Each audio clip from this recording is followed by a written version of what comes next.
ఎందుకయ్యా నీ ప్రభుత్వం, నీ పార్టీ ఉంటే లేకపోతే ఏమయ్యా చంద్రబాబు నాయుడు గారు?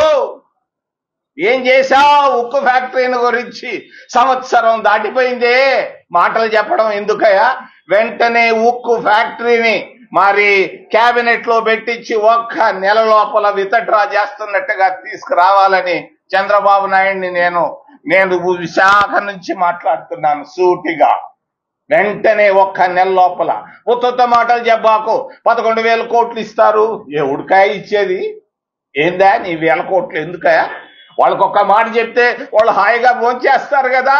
ఈరోజు విశాఖపట్నం ఇంత స్థాయికి రావడానికి కాంగ్రెస్ పార్టీ తీసుకొచ్చినటువంటి ఉక్కు ఫ్యాక్టరీయే కదా. ఎందుకు దీన్ని ఆపేస్తున్నారు? ఎందుకు ప్రైవేటైజ్ చేస్తున్నారు? అవసరం ఏంటి మీకని నేను అడుగుతున్నాను. వెంటనే విత్డ్రా చేయాలని కేంద్ర రాష్ట్ర ప్రభుత్వాలు నేను డిమాండ్ చేస్తున్నాను.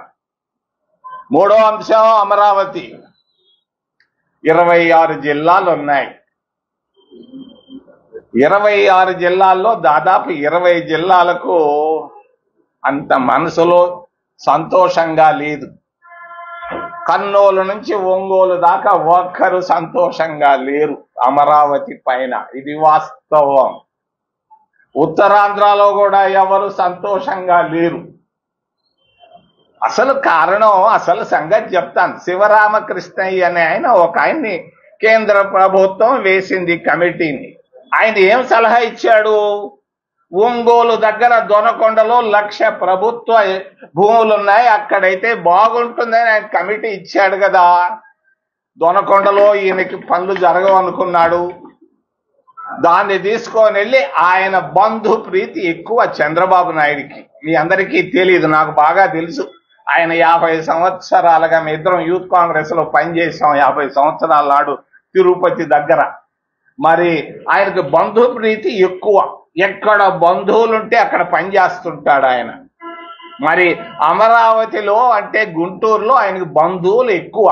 ఆ బంధువుల్ని కోటీశ్వరులు చేసేదాని కొరగా అమరావతిని ఆయన తీసుకున్నాడు. ఆయన చెప్పొస్తుంటాడు అప్పుడప్పుడు మాటలు, బాగా బలి చెప్తున్నాడు ఈ మధ్య. మరి దేవతల రాజధాని అన్నాడు. నేను వెళ్ళి చూశాను, ఎక్కడన్నా దేవుడు కనిపిస్తాడా అని. నాకు కనిపించిందల్లా కర్రతుమ్మ చెట్లు, మరి అరటి చెట్లు, చెరుకు, ఈ తప్ప అదేమీ కనిపించటం లేదు. మరి మట్టి తీసి చూశాను, చేయబెట్టి లాగితే మూరడు మట్టి తీస్తే నీళ్లు వస్తున్నాయి. నీళ్లలో అమరావతి మరి రాజధాని కట్టడం ఎందుకయ్యా?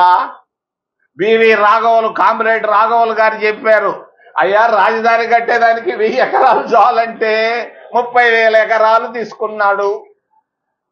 మరి ఇంకొక 40,000 ఎకరాలు తీసుకుంటున్నానని నిన్నే చెప్పాడు. ఎందుకయ్యా 70,000 ఎకరాలు? ఏమి చెయ్యాలనుకుంటున్నావయ్యా? మరి నీళ్లలో రాజధాని కట్టాలనా? నువ్వు రాజధాని కట్టేదానికి 50 అంతస్తుల బిల్డింగ్ అంటున్నావు. నేను చూడలేదు విశాఖపట్నంలో కూడా 50 అంతస్తుల బిల్డింగ్ ఇప్పటిదాకా ఉన్నాయేమో తెలీదు. మరి 50 అంతస్తుల బిల్డింగ్ కట్టాలంటే కన్స్ట్రక్షన్ కాస్ట్ 10 అంతలు పెరుగుతుంది. నీళ్లు వచ్చేటువంటి కృష్ణానది తీరంలో నువ్వు కట్టేటువంటి అమరావతి బిల్డింగులకు నాకు ఇంజనీర్లు చెప్పారు 10 అంతల కన్స్ట్రక్షన్ కాస్ట్ పెరుగుతుంది. అయినా కూడా ఆయన అక్కడనే కట్టాలంటున్నాడు. కారణం బంధు ప్రీతి. దొనకొండలో లేరు ఆయనకి బంధువులు.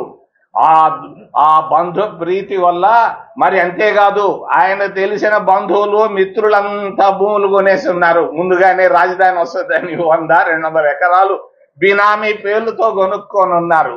అది ఒక పెద్ద అది ఒక అవినీతి గుట్ట అవుతుందని నేను తెలియజేస్తున్నాను.